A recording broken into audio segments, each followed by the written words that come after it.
My name is Talha Abdul Rahman, and I'm a practicing lawyer in the Supreme Court of India. I have been an advocate on record from 2017, and I enrolled in the bar in 2008. I belong to a small town, Faizabad, and I'm quickly going to recount the benefits of studying law, especially coming from a small town of Faizabad. First, I think that the importance and significance that the law holds for the generation today is immense. Not only the groups that are at disadvantage, such as those of Muslims, scheduled caste or scheduled tribes, and backward classes, but also for everybody, is one that it makes you aware about your rights and it makes you aware about how to articulate and claim those rights. Because in today's society and even otherwise, the law and the rights belong to those who assert and those who claim. So, within the framework of the Constitution, it is very important to understand what your rights are, how to navigate the rights, the language of the right, the language of the provisions, and assert your right. So, for this reason, it is important to study the law. And now, having studied the law, you may choose to be either a legal professional, litigating, or joining a law firm, or corporate, or becoming a journalist, or you may even choose to get into education and start teaching or do anything that you like. But the key elements that the law teaches you, the legal training that tells you, is one, the knowledge of how to navigate the difficult paths, two, how to articulate, how to claim, and how to ask for what belongs to you, and number three, and above all, how to do it methodically. अक्सर लोग ये सोचते हैं कि advocacy में बहुत झूठ बोलना पड़ता है और तरह-तरह से आर्गुमेंटेटिव होना पड़ता है आगे बढ़ने के लिए। लेकिन ऐसा सोचना अपने आप में एक दकियानूसी सोच है। इस चीज़ से बाहर आना बहुत ज़रूरी है।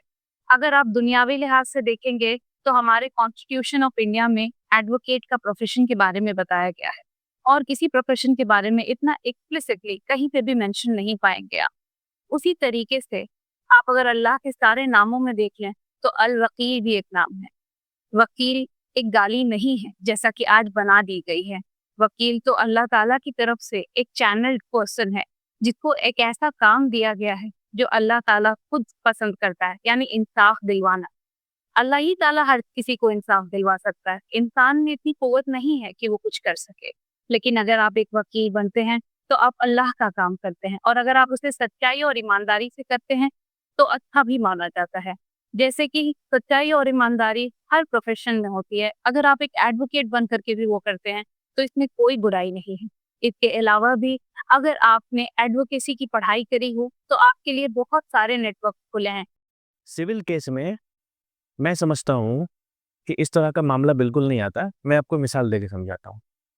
मान लीजिए आपके पास एक शख्स आएगा और कहेगा कि ये मेरे अजीज़ या बुजुर्गवार जो घर में थे, किसी की मौत हो गई है और विल आई है और उसको लगता है कि विल जो है ये जाली विल है और उसको चैलेंज करना चाहता है। वो suit for declaration that the will is null and void वो कोर्ट फाइल करना चाहता है। तो यकीन जानिए 100 में 100 केस में जब ऐसा शख्स आपके पास आएगा, वो अपने ज़ाविये से अपने नियत से यही बताएगा कि उसको यही लगता है कि उसके वालिद साहब ने, उसकी वालिदा ने तो ऐसी बिल बनाई नहीं होगी और दूसरे लोगों ने उनको थोड़ा वर्गला के ऐसी बिल बनवा ली जो कि वो उन्होंने होश-हवास में नहीं बनाई। वो यही मान के चलता है। सच क्या है वो अलग हो सकता है। उसके ज़हन में यही बात होती है।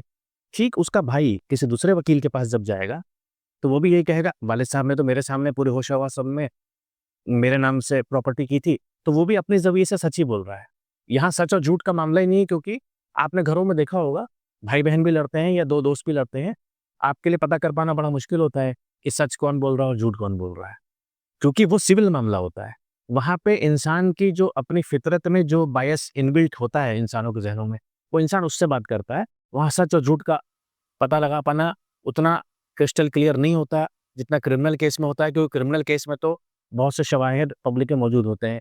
सिविल केस में ऐसा नहीं होता। रोज़ आप अपने घरों में देखते हैं, आपकी बहन से आपका मामला होता है, भाई से मामला होता है और लोग एक बात में अड़ जाते हैं और समझते हैं कि वही हक पे हैं और तीसरे को आप बुला लीजिए, तो तीसरा फैसला नहीं कर पाएगा कौन हक पे है। ठीक है ना? तो ये सिविल केसेज़ में तो ये मसला मैं समझता हूँ कि आपको आने वाला ही नहीं है क्योंकि आपके पास जब भी क्लाइंट आएगा वो यही बोलेगा मैं सच बोल रहा हूँ।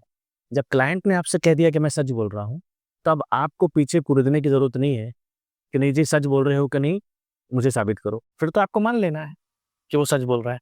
क्रिमिनल केस में आपके सामने ये मसला आ सकता है। तो मैं समझता हूँ कि मेरे जवाब में आपको जो पहला एक मसला है कि क्या कोर्ट में वकील सच और झूठ ही बोलता है, उसमें मैंने कुछ हद तक आपका इजाला कर पाया हूँगा कि this profession is not about telling lies और telling truths. This profession is about applying the law on a given set of facts. That is your job. You are a lawyer. You are not a what we call as an agent of a person in that sense that you have to speak what the person is speaking. Hello, मैं Zahid Akhtar Falahi advocate. मैं Delhi high court में practice करता हूँ। आज मैं आपसे 2 issues पर बात करने वाला हूँ। एक ये कि आज के वक़्त में लॉ की क्या अहमियत है।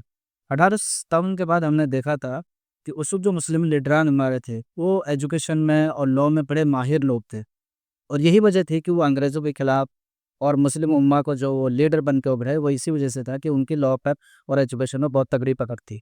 1947 के बाद भी हमने देखा कि जो उस वक़्त मुस्लिम लीडरान थे, वो लॉ के बड़े माहिरीन थे और कॉन्स्टिट्यूशन असेंबली जो हमारी थी, उसमें उन्होंने बहुत अहम किरदार अदा किया। आज इंटरनेशनल लेवल पर और नेशनल लेवल पर जिस तरह से मुस्लिम उम्मत को और इस्लाम को टारगेट किया जा रहा है, मुस्लिम इश्यूज़ को उठाया जा रहा है, उसका बेहतरीन अगर कोई जवाब दे सकता है, तो वो एक मुस्लिम दे सकता है। स्पेशली अगर कोई ऐसा स्टूडेंट है जो मदरसे से पढ़ा हुआ है या जिसके पास इस्लाम की अच्छी नॉलेज है और वो बंदा अगर लीगल एजुकेशन हासिल करता है, देन जो है वो कोर्ट्स के अंदर और हमारी जो ऑनरेबल कोर्ट है, हाई कोर्ट्स हैं, सुप्रीम कोर्ट्स हैं और इंटरनेशनल कोर्ट्स पे जो इश्यूज़ उठ रहे हैं, उनका बेहतर अंदाज में अगर कोई जवाब दे सकता है, तो वो दे सकता है।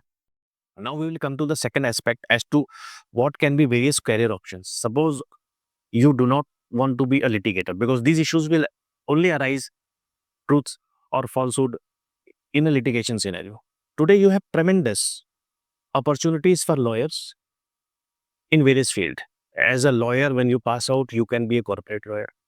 Here in corporate law, what you will be doing? You will be drafting mostly agreements. It's a transactional lawyer or a documentation lawyer. Maybe it's about project finance. Maybe it's about private equity. Maybe it's about stock market. Maybe it's about mediation. These are your career options. Then you can be a lawyer inside a company where your job may be to advise a company on its business or to comply legally with the provisions of Companies Act or Factories Act or any other law of the industry. Suppose a company is into making of mobiles, it will have to follow the Companies Act. It will have to follow some mobile disposal norms, some other rules. Your job is to ensure that the company follows the law. And if the company goes into dispute, most legal officers and most companies will not want to tell lies because they are companies, they are not individual human beings. They have a board, they have a shareholders minutes. They want to record everything. They will not be telling lies. So that way this profession has evolved from just being a code driven profession to a profession where you have a multitude of opportunities within court, transaction, in-house counsel, as mediator, as international arbitrator, or a human rights activist. If you are a human rights activist, yes, in criminal law, you can be a human rights activist also. Then invariably, you will only be telling the truth. Because if someone is apprehended and when you do a research work, as many NGOs today are having a full horizon and objective only of looking at where human rights violation has taken place. Maybe there has been a communal right. Maybe there has been a railway accident and some victims are there and they don't get compensation or things like that. There is a full-time job of providing fact finding and then giving to the government of India, state government, or filing a PIL before different high courts. तो ये भी एक full time job हो सकता है। इसमें भी आपको फैक्ट फाइंडिंग करनी है। जब आप फैक्ट फाइंडिंग करनी है तो वहाँ भी आप सच ही बोल रहे हैं। ये नेशनल लॉ यूनिवर्सिटीज़ जितने भी इंडिया में हैं, इसकी एडमिशन्स के लिए सबसे पहले इसका जो एंट्रेंस एग्ज़ाम होता है, वो हमको क्वालीफ़ाई करना पड़ता है। इसका एंट्रेंस एग्ज़ाम जो है उसको क्लैट कहा जाता है या सीलैट कहा जाता है, सेंट्रल लॉ एडमिशन टेस्ट। जब तक आप सेंट्रल लॉ एडमिशन टेस्ट या क्लैट का टेस्ट क्वालीफ़ाई नहीं करेंगे, तब तक आपको इस नेशनल लॉ यूनिवर्सिटी कॉलेजेस के अंदर जो है, वो एडमिशन नहीं मिलेगा। तो इसकी अवेयरनेस हमारे पास या हमारे स्टूडेंट्स फैकल्टी फ्रेटर्निटी के अंदर जो है वो बहुत कम है। हम ये चाहते हैं कि हमारे अच्छे ज़हीन तलबा इस नेशनल लॉ यूनिवर्सिटी में एडमिशन्स के लिए क्लैट की तैयारी करें और क्लैट की तैयारी करके इस एग्ज़ाम को क्रैक करें। इस एग्ज़ाम को क्रैक करने के लिए और तलबा में इसकी अवेयरनेस को क्रिएट करने के लिए दिल्ली की एक एनजीओ नेशनल लेवल पर एक ऑर्गेनाइजेशन है जिसका नाम ह्यूमन वेलफेयर फाउंडेशन है। इस ह्यूमन वेलफेयर फाउंडेशन के एजुकेशन डिपार्टमेंट के तहत centre for training and academic guidance CTAG के नाम से एक इदारा चलता है जो ऑल इंडिया लेवल पर चलता है। इस इदारे का काम यह है कि तलबा में उन चीज़ों की अवेयरनेस को क्रिएट किया जाए कि जिससे तलबा को सबसे ज़्यादा फ़ायदा हो। इस अवेयरनेस को क्लियर करने के लिए, इसकी एग्ज़ाम्स को कंडक्ट करने के लिए, इसकी एग्ज़ाम्स की तैयारी कराने के लिए सीटैक अपनी तरफ से बहुत ज़्यादा कोशिशें कर रही है। हम तमाम स्टूडेंट्स जो लोग इस लॉ फ्रेटर्निटी के अंदर अपना करियर बनाना चाहते हैं और ऊंचे मकाम पर जाना चाहते हैं और लोगों के हुकूक की नुमाइंदगी और उसकी जो है वो रहनुमाई करना चाहते हैं, ऐसे तमाम स्टूडेंट्स से ये कहते हैं कि वो लोग अगर इसमें अपना इंटरेस्ट रखते हैं तो ज़रूर क्लैट के लिए एक बार एग्ज़ाम देने की तैयारी करें और उस एग्ज़ाम के अंदर अपीयर होकर के अपने कैरियर को बनाएं। ये एक ऐसा करियर है कि जो आपको बहुत अच्छे मकाम पर लेकर के जाएगा कि जिसमें न सिर्फ आपको लोगों के हुकूक दिलाने का मौका मिलेगा बल्कि आपके लिए भी उसके अंदर काफ़ी अच्छा करियर रहेगा। ये ऐसा करियर है कि जिसको ल्यूक्रेटिव करियर के अंदर गिना जा सकता है। तो मुझे उम्मीद है कि ये वीडियो जितने स्टूडेंट्स देखेंगे वो क्लैट के बारे में अपनी मालूमात सीटैक से हासिल करने की कोशिश करेंगे और इस मालूमात को हासिल कर कर इसके अंदर अपीयर होने की कोशिश करें।